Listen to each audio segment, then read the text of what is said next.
Hi everyone, I'm Steve from October Project Services, specialising in making project management more effective within organisations.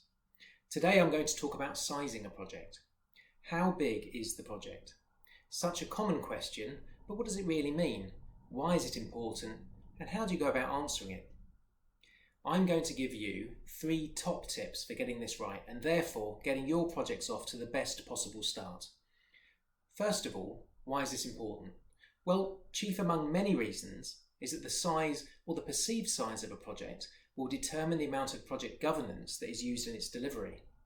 The problem is that the approach to sizing is often based upon attributes that are quite arbitrary on their own. For example, the cost of the project, the number of people involved, the size of the opportunity.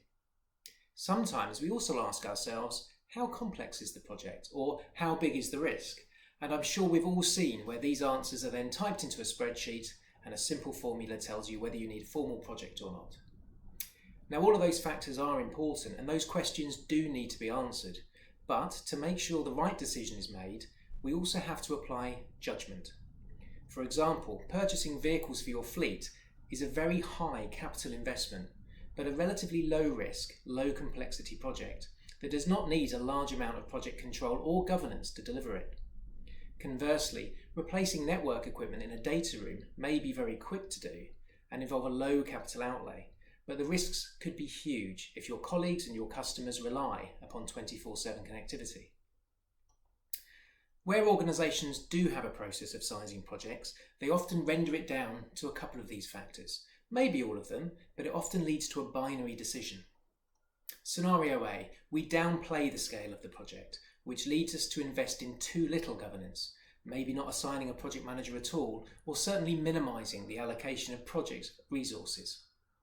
As a result, the project is poorly planned, expectations are incorrectly set, risks and issues aren't managed well, and the benefits are not fully realised.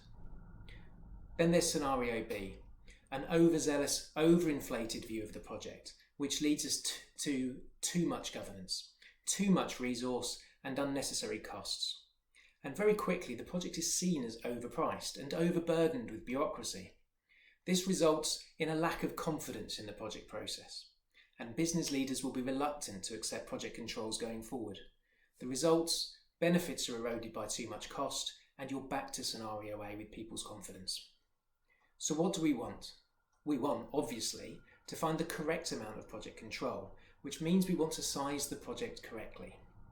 More importantly, we want our stakeholders, customers, leadership teams to trust this process and really value its benefits. So it needs to be quick, accurate and pragmatic. Making this work is the responsibility of your PMO or whoever is responsible for projects in your organisation. And here are my top 3 tips for getting this right. Number 1, assess early.